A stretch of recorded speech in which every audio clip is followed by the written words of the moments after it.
Hello, good morning. Welcome to our Entrepreneurs Playbook. And I have the pleasure to be here with 3 designers who were all participants in the Philadelphia Fashion Incubator.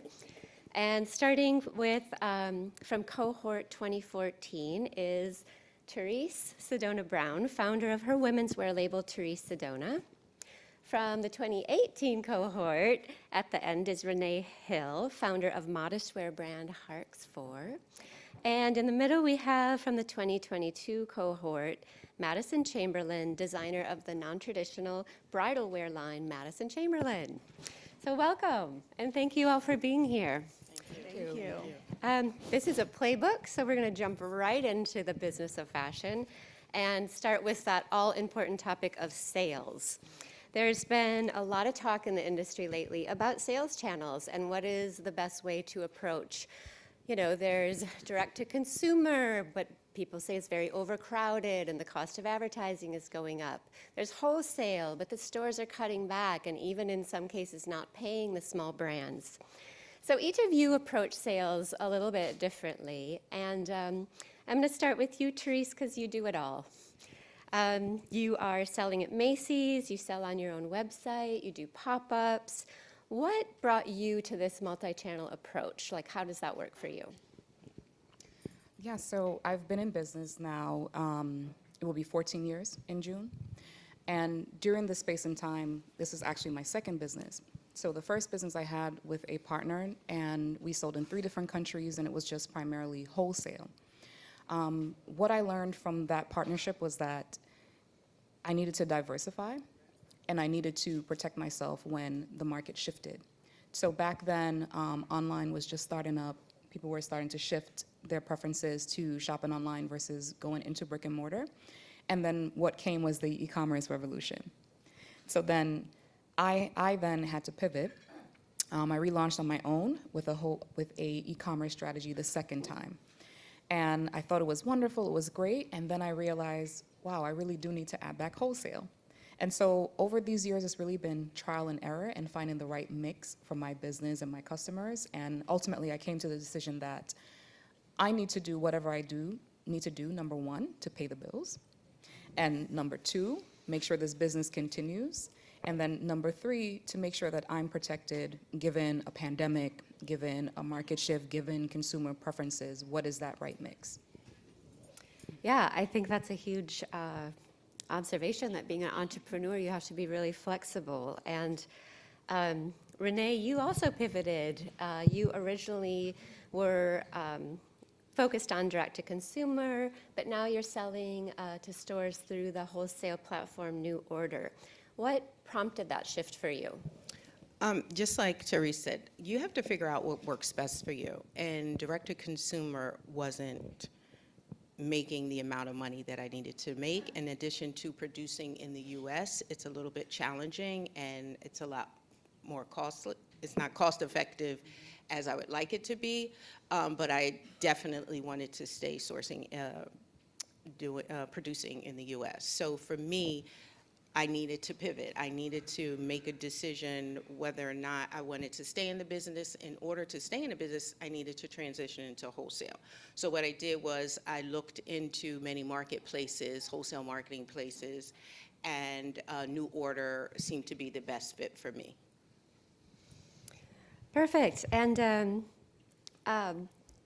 can you just really quickly say what New Order is? Oh, so New Order is a wholesale marketing outlet that gives designers the opportunity to connect with retailers in addition to buyers. So they have about maybe actively 10,000 retailers and buyers on the site and maybe about 7,000 brands. So this gives you the opportunity to see them and they get the opportunity to see you. In addition to that, you have the ability to also have your own buyers placed within and retailers placed within the marketplace to also give them the ability to have a more convenient way of buying from you.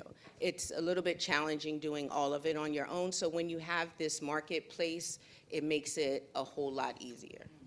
Thanks for explaining that. This is where technology has been really helpful with all of this process. Yeah. Madison, your custom and made-to-order bridal wear is sold entirely direct-to-consumer online. How has that approach worked for you, and how do you find that customer? Yeah, so for me, I find that what I make is there's so much emotional tie to it, and it's so specialty. So the D2C, getting that it's direct to consumer, but I'm also getting like a direct line to that consumer, which in bridal is so important because it's such an emotional and important day in their life. I find most of my customer base via social media, TikTok and Instagram. I do most of my outreach on there and my own marketing via those platforms, and I find that I'm able to attract my customer because they're seeing that I am this person behind the brand. You're really going to get to work with me as the main designer. And I think for a day as special and as important as their wedding day, that feels like they're maybe in safe hands. Yeah, that's great. And if her Instagram is so happy and fun, you should definitely check it out when you have a chance. Thank you. Therese, so you have a business degree and a past career in finance. And with all that experience, I'm curious, when you launched your own brand, what surprised you about starting your own business? How much I didn't know. Same. Same. I think I was just used to being like the smart kid in the class and knowing everything. And then for the first time, I felt like I was at the back of the class. Like I knew nothing and I had to learn it quickly. And so once I realized that I really didn't know what I was doing, that I was just good at numbers, I was like, okay, so now how do I get good at doing this? And then I made it my mission to basically trailblaze my own path, because back then, it's not like now where it's very open, you can find things on social media or Google it. Google wasn't a thing, we didn't Google anything. You kind of just whispered in the alley and then someone guided you to the manufacturer. And so that's just what I did, little by little. Grew my network, started with my local suppliers. I would ask them. One mentor said to me, closed mouths don't get fed. And so I still hold on to that to this day, because I literally opened my mouth and said, I need help. And I started with the seamstress who was in the basement. I'm like, hey, I need to sew these samples. Can you help me? She did them. Then the fabric supplier said, oh, I know this guy that can sew it for you, and so on and so forth. And that's how I got to where I am today. Closed mouths don't get fed. That is a good one. So, it's interesting how all that experience keeps adding up and informing you. And Renee, because I have to ask you about one experience that you had, which is you were on Project Runway. And I'm curious how that affected your business. Like, what did you take away from that? Is this something you'd recommend to people? Well, I would definitely recommend it, especially when you're first starting out and you're trying to get traction for your brand. So, but you also have to know yourself. You also have to know the type of person you are, because at the end of the day, it is about fashion design, but it is also about entertainment. So if you don't feel as though you can handle the pressures, because for me, actually, I thought it was fake. I promise you I thought it was fake. Like, I was like, there's no way that you can make an outfit in 10 hours. Like, I literally said, why are they pretending as if they're not giving them more time? Like, So it's not fake. so when I got on the show, I was like, wait a minute, what's happening? I was like, is somebody gonna come whisper in my ear, you have actually 3 more hours? Like, I literally thought, so you really have to know whether or not you can handle that pressure. And for me, I was on the show when I was 51, so it was like, for all you menopausal women, like and at that point, I didn't even know that I was going through that. So it was just like, okay, what am I gonna, like, I'm all confused and I'm not amazing at sketching, so it's like, don't take a picture. So it was an amazing experience and I definitely would recommend it, but I did go in with a lot of expectations, like, as soon as I leave the show, I'm gonna be this amazing designer that everybody's gonna be banging down my door, and that didn't happen.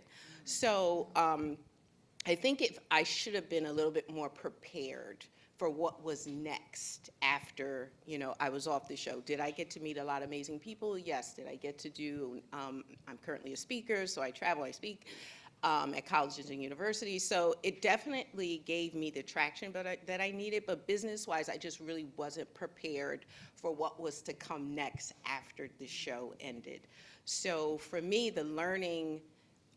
part of the learning part for me also was that at my age, I was proud of myself. Like, we don't tend to give ourselves kudos about the accomplishments that we have. So I literally had to sit and say, you did some amazing stuff, at 51, So I wasn't in that space, but after being on the show, and I told them in one of the interviews, that was like the first time I said that to myself, to be proud of myself that I've accomplished this. So it was definitely eye-opening, and like I said, in hindsight, I wish I would have prepared myself better for the aftermath, but I would definitely recommend it. But I have gained traction from my business. So the question was about my business. But so yeah, I did get some opportunities, a lot of opportunities from being on the show.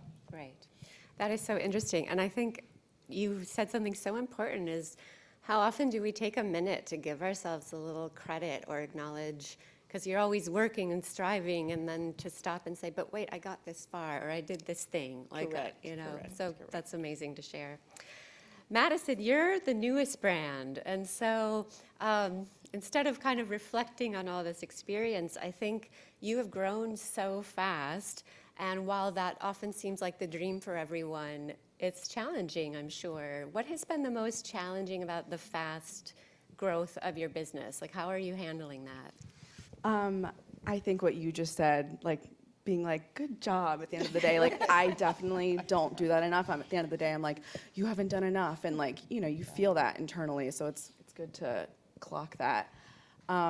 Growing so fast is obviously a dream come true, and I don't want to act like I'm not grateful, but in many ways it was like kind of traumatic too, to go viral on the internet, and that was like my big one push to really get me in front of my niche client base.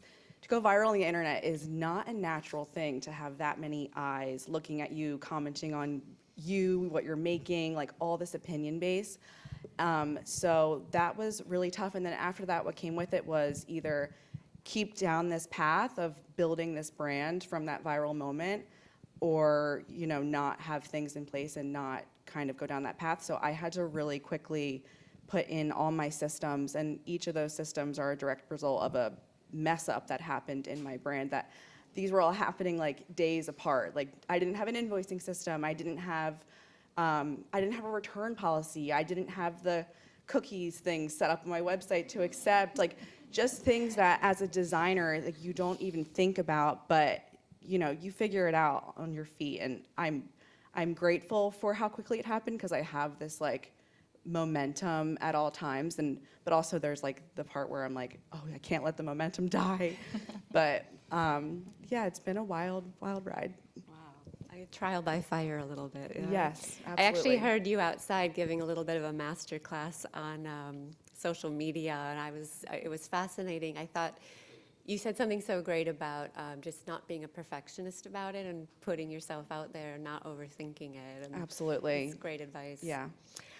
So I have to switch a little bit to something unplanned, because there's an elephant in the room, and I want to ask Therese about tariffs. This is what a lot of people in the young designer, independent design community are stressing about now. So I want to ask you, Therese, is the talk about tariffs affecting your business? Absolutely. And I think tariffs are affecting all of us, whether you realize it or not, whether you see it right now or what's to come. But in my business, I import all my supplies, all my fabrics. So that means things are coming from China, Korea, Italy, with different varying percentages of tariffs on them, which then ultimately means I have to raise my prices again. And my prices are premium already, and I think it's such a disservice to customers who have been so loyal and supportive to continuously do this to them, but because of this now, I'm forced to do it. So it's just a really tough time trying to figure out how to navigate this, how to produce the things, how to keep going, how to pivot. That it will be an interesting one to watch this year.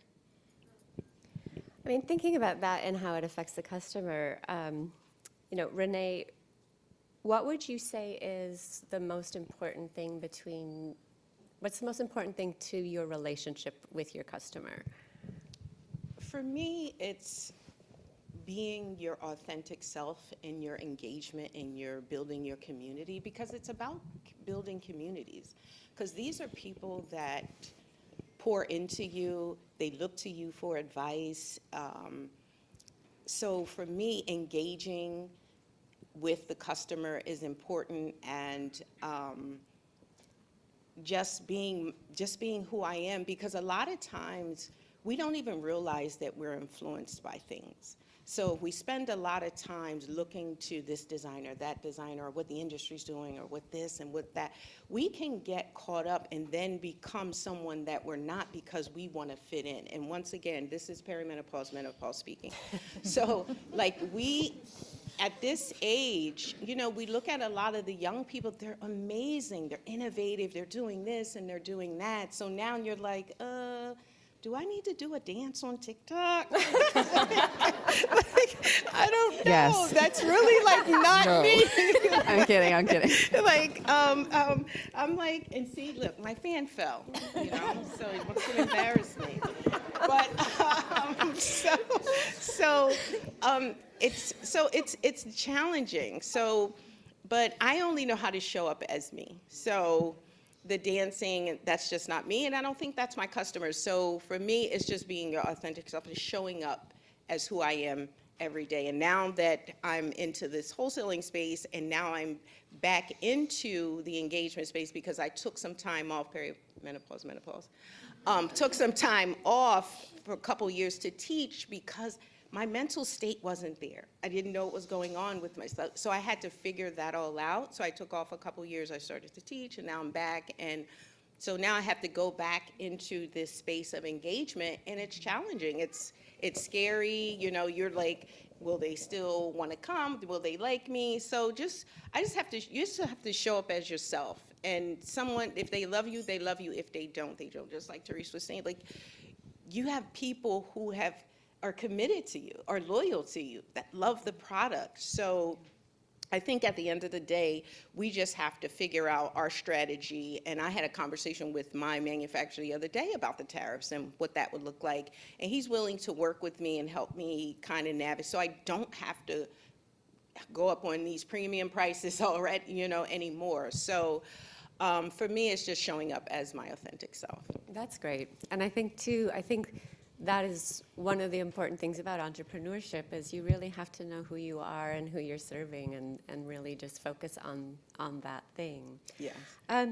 Madison, you addressed this a little bit, but I want to touch a little more on, I think there's a lot of creative people in the audience, a lot of creative people who want to be designers, but how do you balance the creative side to the business side? Do you compartmentalize that? Like, how do you balance it? Yeah, so once you start your fashion business, you'll soon find that most of what you spend your day doing is not fashion, and it's running a business. So my joy, like the golden nugget that I'm always striving for, is to be creating and designing more. So that is something I knew that when I created this brand, I just could not waver on my creativity, because what was the point of any of it for me then? Obviously, I have to be profitable and make money and all the things, but if I could find a niche market that enjoyed my own creative aesthetic, that would mean everything to me, and luckily I did. So that is what keeps me going. That is what fills my cup every day and makes all the other aspects, worth it for all the other struggles I have to kind of deal with in running a business. Creativity first. Yeah. Well, what about you, Therese? How do you balance the two? There's a lot. Yeah. So as you mentioned before, I come from a business background and also a design background. What a lot of people don't know about me is that my grandmother was a seamstress back home in Jamaica, and I learned from her. She taught me how to sew. So I've been sewing since I was 7 years old and designing. So it was always in my home. But the one thing I would say is that it was always encouraged in my home as well to figure out how to do the things properly. And so for me, the decision to study finance, economics first, and then come back to design was intentional because I wanted to learn how to run a business, how to balance the books, the financials of it. And then I said to myself I would figure out how to make my way back to fashion and like have my own company. So it had always been a lifelong dream of mine since I was 7 years old to become a fashion designer. But I just didn't have role models or anyone who looked like me, who did it successfully or who were even trying to do what I wanted to do. So I had to figure it out on my own. Now, having this background that's both right brain and left brain, I feel like I'm more equipped to balance it because I kind of having worked as an assistant buyer, I kind of know what the buyer is looking for. Having a design degree, I kind of understand fit, construction, and this print that I custom design, where it should lay on the body. I think it's so important for designers to have business sense because a lot of times we approach it like with ego or thinking it's about what we want. And what I've learned the hard way is that it's about the customer first. What problem are you solving? What is your why?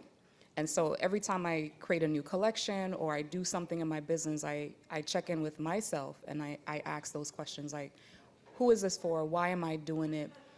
What problem am I solving? Or is it just more clothes? What is it? That's great. What problem am I solving? It's a great approach. And Renee, what about you? Like that balance between creativity and business, do you lean more one way or the other? Or how do you find that balance? Definitely lean towards the creative side. However, I lost tens of thousands of dollars leaning to that side. So for me, it was, okay, I had to figure this. I had to know my strengths and my shortcomings, and business was one of those shortcomings. So just as Therese said, like in the beginning, I thought I could do it all. I thought I could do it myself. And I have a sister who is a financial specialist, so it's just like, why wouldn't you call her? So I kind of looked at it though as, because I started so late in fashion, age-wise, so I looked at it, okay, you're going to go to college, right? So now take the 4 years, this is 4 years that you're going to spend a certain amount of money, then you get your master's. Now I'm on my PhD. Oh. So I am at a space where, okay, if this PhD doesn't allow me to scale, I have to transition and pivot into something else. So I kind of looked at it took that approach, knowing that I didn't have the traditional training. I took classes here at night to get some technical skills, and that my mother did bridal, so I knew how to sew, but I didn't have the design skills. So I was taking classes here and there. So I didn't have this traditional way. So I was like, Renee, don't beat up on yourself about not knowing. Just figure it out and find out, put in the work, do your homework and figure it all out. So I reached out to people. So it was like, okay, let me call my sister. So I consult with her. So now I can balance even my at-home life. So it's like all of it has to be balanced, because if I lean towards this way, this is going to fall. If I lean, so we kind of have to juggle, and it is challenging, and you just have to be ready to do that. You have to know what capacity you want to work in at the end. Like, where do you want to get? Some of you may want to just do this at home. Some may want to have a brick and mortar. Some may want e-commerce, but you have to know that in the beginning, because if I raised a blended family of 9, right? And I didn't work for a very long time because I had raised a blended family. So for me, it was like I knew that when my children were young, I couldn't commit to having a brand because that was too much for the balancing act. The scale just would have tilted. So once you realize the capacity in which you can commit to whatever it is that you want to do, then you can move forward in trying to reach all these goals that you have. But if you don't realize that, you're just going to be juggling balls in the air.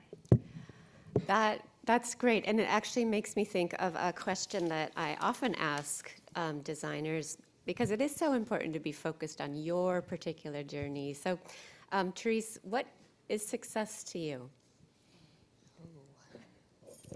This wasn't in the panel. I love this question. So I'm an island girl. So success to me is having my money, laying on the beach in Jamaica, and just just being able to like make money in my sleep. I don't want to be famous, and just have a comfortable life with my family. Like protect my peace as well, like really strong well-being, mentally, spiritually, and just always at the beach. Yeah. Awesome. Sounds good to me. Madison, I'm going to ask you this question as well. Yeah, I think I came from a corporate fashion background before I started my brand, and I didn't really have work-life balance. So that is something that was so important to me with starting the brand. So work-life balance, being off fully on the weekends, being with my loved ones, being with my dog, like really simple things, and ultimately being able to work with people who really only want to work with me, and nurturing that relationship with my clients. That's awesome. So let me get to the point where we can try to give some advice.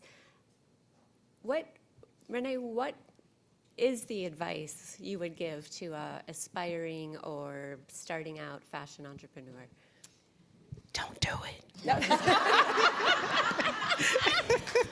Moving on. No, just kidding. I think there's a few things. One of the main things is, as I said before, know yourself. Know yourself is so important. Know the capacity in which you want to get to. What is your end goal? Putting in the work, doing your homework. Like, you really have to do your homework. That is so important, like knowing the business, being in the know, because it's constantly changing. So if you don't know what's going on, it's going to stifle you. You're just going to struggle. So just really putting in the work also. And lastly, I want to say, you have to always be ready to pivot. You have to be, because everything is always changing. You don't know if someone in your family's going to get sick, you're going to get sick, your shipment didn't come in and you got 400 yards of fat. Whatever that looks like, you have to be ready to pivot and just switch it up at a moment's notice and be prepared for that.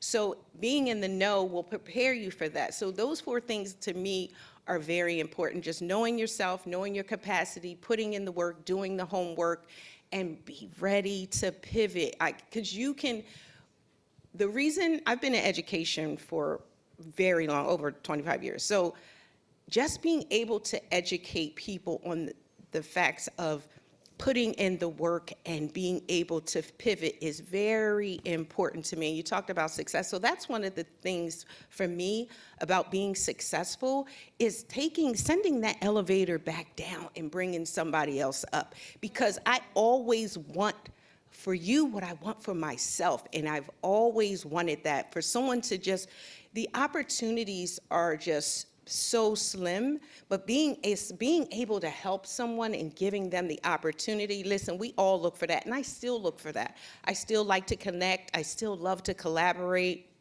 So for me, success looks like that. But those are the top 4 things I think are just so important for a designer trying to get into this business.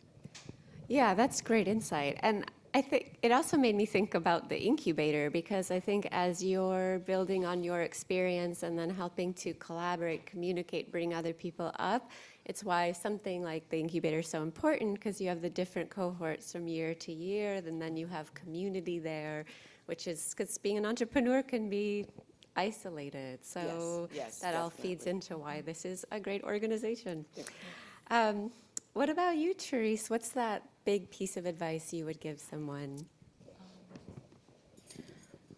The importance of having a team and a good support system. So I'm the kind of person where I am a perfectionist, and I'm used to like doing things on my own and like figuring it out and then moving on. And quickly I learned like that's the fastest way to burnout. And so I think a lot of designers underestimate just how much work, sweat equity, mentally and physically goes into producing collections and like doing it year after year, season after season. It really takes a toll on you mentally as well as physically. So I would say to you, if you're starting out or you're somewhere in your journey, just check in with yourself. Like, how are you doing? How is your mental health? Do you have people who support you that you can talk to about business stuff, about what's going on with you? And also just making sure that you take breaks when they're necessary. It's okay. Like whether going through grief, whether going through something, sickness, something personal, I think that's so important. And I just want to share that last year I had major surgery in June, and I was on bed rest for 3 months. Thank God I had a team that was really great, that they were able to keep my business going because physically I wasn't able to do much. And so I just think to myself, like, my God, if I didn't have that, what would have happened to my business? Where would I be once I finally was able to do stuff? So just really, really be strategic and try to put as many things, your team, in place as much as possible. Yeah, that's great. And it's both you and Renee remind us, well, all of you remind us, that we are humans running businesses. Like, you need to sometimes take a break and take care of yourself while you're doing all of this. So, and Madison, what advice would you give to the young up-and-comers? Yeah, well, pivoting, support, having a good team, mental health, like all so important things. I completely agree with everything you both just said. I would say what you kind of said earlier with what is your why? What is your brand story? What is like the purpose of what you're doing?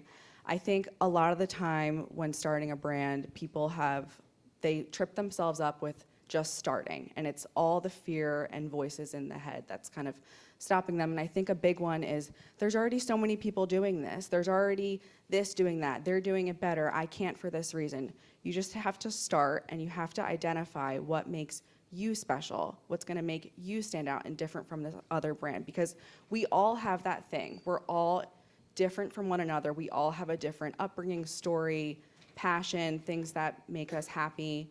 So you have to identify that and weave it into your why, weave it into your brand story, and lead with that. Constantly be presenting that as the face of all of your design and product, and it'll make you stand apart from anyone else. And I'm going to bring up one other thing I'd love you to address, because in a conversation the other day, I thought it was so great, is you mentioned kind of that person who feels they can't do the business side. Yeah, I have a design background. I don't have any business background. I do come from a long line of entrepreneurs. I realized that the other day. But, I'm not a math person. I'm not all the things that I feel like as a creative, we're like, oh, I can't do that. I can't balance a checkbook, think about profit, loss margins. There is creativity in the business side of it. I love the creativity in marketing, so that is really where I thrive, putting, the creativity in my social media. That is marketing. And I actually love my profit loss report now. There's creativity in that. What can I get rid of this month? What can I move there? So don't just because you have a creative background, you have an artist background, it doesn't mean you can't have a business mind as well. It just means you might have to ask for help in that area. I have a business coach. She's been amazing. She created me all of these hot pink pretty reports for me to fill in every month. You have to do what's going to excite you and make you want to work on these things, and get a good team. If there's things you really hate doing, put push it to them or all of that. But yeah, that's my advice. That's great. I love that. I love, one, that you all know it's collaboration and you need to have a team. I also love that one of the upsides of being an entrepreneur is you can have your P&L statements can be any color It you has want. butterflies on it and hot pink. So we have a little bit of time left, and so should we ask if there's any questions? Does anyone have any questions or reflection? I'll start with you there. I have a question, actually. I think it applies to all of you. For social media, obviously, Madison, you use it in a more direct way, and Renee, you said you don't use it as much. How do you feel the balance of social media for your brand versus your personal?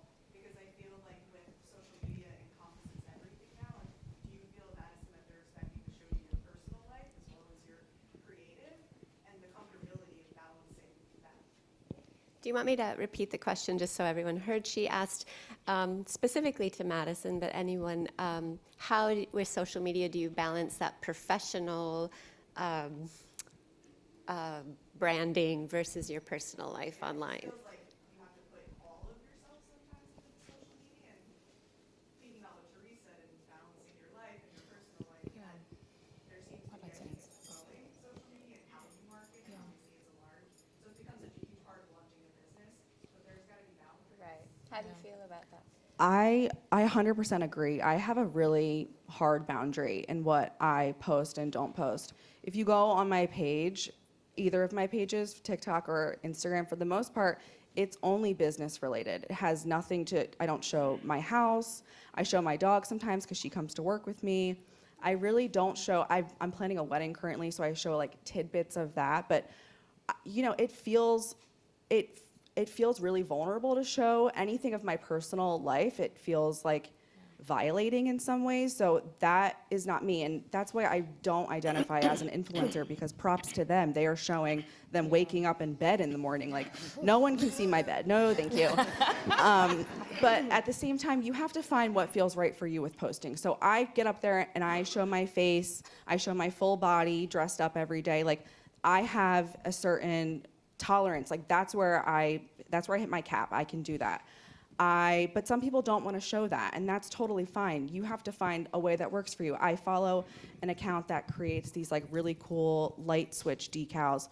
She never shows her face. I have no idea what she looks like. She's showing the process of creating. She's showing it on the wall. Like, you just have to find the way it feels comfortable for you while still making it engaging and creative and intriguing. But no, it is totally okay to have boundaries. Like, I'm all for that. And I know it feels like, oh, I have to be showing more and more and more, but I don't find that my following wants to see me brushing my teeth. So I think it's okay. And do you want to add? Yeah, I just quickly. My following does want to see me brushing my teeth, and that's the part that I really dislike. So my brand is my name, Teresa Donna, so it's a bit harder for me to separate myself from the brand because it's built around my story as a Black woman in corporate America, navigating these spaces and like figuring out how to be bold and powerful. So I struggle with it at times, and I'm definitely one of those people who does not enjoy social media, so my interns or whichever consultant I'm working on push me to create content. My biggest struggle has been that I'll spend so much money on models and post them videos. They don't care. They like it. When it's me, it sells. Totally. And so I feel a lot of pressure to always be there, show my face. So I think I'm just going to have an avatar. So the solution that we've come up with is like find women who kind of look like you and then like post them more to create more content. So I would say it's a little bit more difficult for me because of that reason. So think of that if your brand is about you, your name, centered around things like that. Great. I'd love to do one more question because I know Renee already said I'm not dancing for TikTok. Hi, ladies. So my question is, I hear you guys talk about the importance of having a team and having a strong support system. What advice would you give to me as someone who doesn't have those things? And I have to wear every hat in my business, so I'm trying to have a good work-life balance as well as making sure that my business is able to thrive. So what advice could you give to me? What systems or processes can I put in place so that my business can successfully run even if life happens? So One of the things that you could do, they're interns that get with schools, different colleges and universities in the area. Make Fiverr, Upwork, these freelance companies your best friend. There's a lot of freelancers out there that are available to work with you. You just have to vet them, have these consultations, make sure that they're a fit for you. Also, I don't know if you went to college or not. Okay, so if you have friends who went to college, like, build a network. If you're in college, build a network in college, because some of you can collaborate. Listen, she's good with this. She's good with pattern making. She's good with design. She's good with, and come together. Build a Facebook group within the fashion department, whatever that looks like. I think that relationships are so important when it comes to this business. So you have to be ready to go into spaces, to meet people, to have conversations, even in this space. There's several people in this space who may need help with business, and someone is a financial specialist, and it's like, listen, I do finance, I heard you talking.